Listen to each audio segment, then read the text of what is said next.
E isso me faz lembrar, sabe do quê? Uma frase de Charles Spurgeon, aonde ele dizia assim: chegará o dia em que no lugar dos pastores alimentando ovelhas, haverá palhaços entretendo bodes. Aí eu fico pensando, será que esse tempo não está chegando ou não já chegou? Porque tudo isso é a falta de interesse pelo ensino bíblico. Porque eu não tenho dúvidas que homens assim serão cobrados. E eu não quero estar na pele deles quando tiver que prestar conta a Deus. Como professor, diga para nós sobre a importância do aprendizado em tempos pós-modernos. Quando a gente fala de pós-modernidade, né? Ela trouxe, infelizmente, alguns malefícios para o nosso meio cristão, né? De vários malefícios, eu poderia elencar aqui três: a pluralização, a verdade própria e a secularização. A pluralização é o que eles chamam de o mundo é plural, né? Tem muitos conceitos, cada um tem sua ideia, você tem a sua religião, eu tenho a minha, você tem o seu ideal de vida, eu tenho o meu, e a vida que segue. E cada um na sua e a amizade continua. Ou seja, eu tenho a minha verdade, você tem a sua e a vida que segue. E esse problema puxa outro, que é o relativismo, que é justamente você negar a existência de uma verdade absoluta. E isso é um problema que a gente enfrenta. Um outro é a verdade própria, aonde cada um tem sua verdade. É até parecido com o primeiro que eu falei. Eu tenho a minha verdade, você tem a sua. Você escolhe o que você quer, eu escolho o que eu quero. Você escolhe a sua religião, eu escolho a minha. Você escolhe o time de futebol que você quer torcer, eu escolho o meu. A sua filosofia de vida, eu tenho a minha. Valores morais, que é muito importante. Hoje é algo que está assim, aberto demais. Você tem os seus. Nem sempre o que você pensa é o que eu penso. E o que eu penso não é melhor do que o que você pensa e vice-versa. Que também puxa para o relativismo. E a secularização, que é nada mais, nada menos do que você pegar Deus e colocar de lado. Eu não preciso de Deus para tomar decisão. Eu não preciso de Deus para fazer escolhas. Eu não preciso de Deus para nada. Então, Deus é colocado de lado. Então, o grande problema dessa era pós-moderna é que essas questões que eu falei até agora têm entrado no nosso meio evangélico, aonde querem colocar, relativizar o ensino bíblico, a pregação bíblica, e isso tem entrado com muita força no nosso meio. E isso é algo preocupante. Então, assim, existe uma verdade absoluta. A verdade absoluta é a Bíblia. É a palavra de Deus. 2 Timóteo 3,16. Toda escritura divinamente inspirada é proveitosa para ensinar, redarguir, para corrigir, para instruir em justiça. Então existe uma verdade absoluta assim, e ela é a palavra de Deus. Então a importância do ensino neste tempo é algo assim que se faz mais do que necessário. Porque, em primeiro lugar, só existe uma verdade, a palavra de Deus, e só existe um caminho, que é Cristo. Ninguém vai chegar ao céu, ninguém vai ter uma vida eterna no céu, né? Porque vida eterna a pessoa vai ter, tem duas escolhas. Ou a eternidade no inferno, ou a eternidade no céu. E a eternidade no céu existe um caminho, e esse caminho se chama Jesus, não tem outro. Então, diante desse cenário complicado que a gente está vivendo hoje, eu fico preocupado porque o ensino está sendo negligenciado. E é nesse momento que o ensino tem que entrar. E, professor Eric, você acredita que o secularismo, dentro dessa sua primeira fala, e o pluralismo fortaleceu a ideia do universalismo? Sim, tudo isso gira em torno do relativismo. Eu tenho a minha verdade, você tem a sua, e no final vai dar tudo certo. No final todo mundo vai ser salvo. E aí, como eu disse, um problema que entra nas igrejas e que a gente acaba não percebendo, porque entra de forma sutil, e o verdadeiro, um dos sentidos da igreja é deixado de lado. Assim como ele veio cumprir a missão do Pai, depois de ressurreto, em João 20, ele diz: assim como o Pai me enviou, eu estou enviando a vocês. Enviando para quê? para anunciar a salvação que é Ele. Ou seja, nesse momento de pós-modernismo, a gente tem visto, por exemplo, a evangelização sendo jogada de lado, e eu ainda falo mais. O evangelismo hoje, infelizmente, nessa era que a gente vive, tem que começar dentro da igreja. A evangelização dos próprios crentes, ou que se dizem crentes, né? Você acredita que tem muita gente perdida na casa do Pai? Eu acredito. Eu acredito. E, professor Eric, como é que você foi despertado para a questão do ensino? Assim, algo muito particular. Eu sei que a sua esposa ela é advogada, Isso. não é verdade? E como é que vocês foram despertados?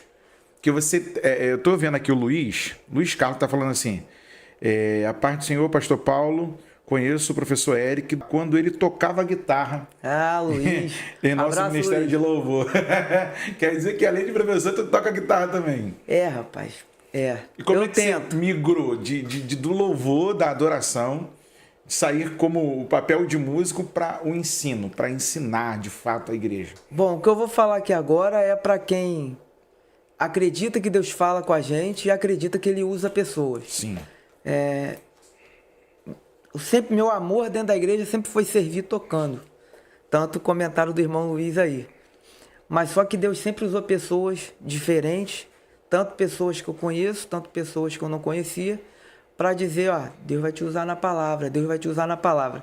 E hoje eu falo isso brincando, né? Mas na época eu fazia sério. Eu chegava a repreender por dentro, porque eu achava que isso ia me atrapalhar a tocar, porque meu amor era pela música.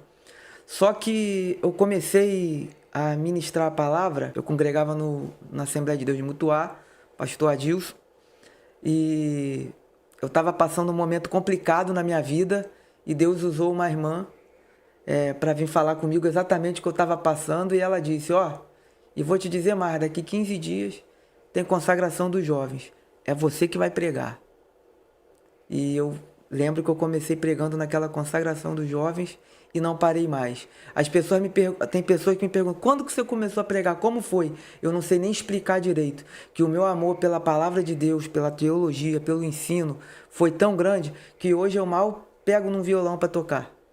E eu fui despertado através desse amor, dessa chama que o próprio Deus fez crescer dentro de mim. E eu conheci a minha esposa através disso. Eu indo pregar lá na igreja dela, num culto de ceia, foi assim que nós nos conhecemos. Como é que surge o seminário? A vontade de montar a escola, separar as grades e atender uma outra necessidade da igreja. Em relação ao seminário, bom, eu sempre tive o desejo de ensinar, né? Uma das coisas do evangelho é isso, é compartilhar e compartilhar aquilo que Deus dá pra gente. E existem muitos seminários bons, mas existem também os que não são bons. E a preocupação, às vezes, da gente estar ensinando num seminário onde você não conhece a grade ou não conhece a linha que quer seguir, nos preocupa muito, porque a intenção do seminário, bom, essa é a intenção correta, é não ganhar dinheiro. Você não está ali para ganhar dinheiro, você está ali para ensinar, ajudar os irmãos a servirem melhor. Então, Deus colocou esse desejo no meu coração, orei juntamente com minha esposa, e nós juntos decidimos abrir esse seminário. E eu mesmo tive o cuidado de montar a grade, eu mesmo preparo as aulas, são todas em PDF, ministro as aulas, e está aberto para outras pessoas também que queiram levar para sua igreja, e para quem mora na região do Laranjal e queira estudar lá, é toda segunda-feira e pode fazer uma aula inaugural se quiser. Deixa eu só poder alertar você aqui. Você que é de São Gonçalo, você que é de Itaboraí e até mesmo de Maricá, porque quando a gente quer aprender, a gente não vê distância. Gente, segunda pergunta que eu faço aqui para o professor Eric é: você acredita que a teologia é para todos? E ainda existe falta de interesse ao conhecimento? Bom, a segunda parte existe. Existem algumas questões para abordar sobre isso. Primeiro, nem todos estão preparados para o conhecimento bíblico. Quando eu digo que nem todos estão preparados, não é porque o conhecimento é algo ruim, mas é porque a pessoa não está preparada porque não sabe lidar. O que a gente vê muito hoje, por exemplo, são pessoas extremamente inteligentes, capacitadas, mas que não sabem lidar com o conhecimento adquirido. Sabe aquela história? Eu já sei muito, então eu preciso ser melhor. Eu preciso ser diferente. Eu não posso subir no púlpito e ensinar ou pregar o que o pastor Paulo falou. Eu tenho que ser diferente. E na busca de ser diferente, eu invento. É o que eu chamaria, Eric, professor, de ser ou desejar ser excepcional. Exato. A gente tem visto muito isso no TikTok e alguns vídeos do Instagram, que estão até muito bem elaborados. Falam-se muito de tradição, mas ninguém cita a tradição.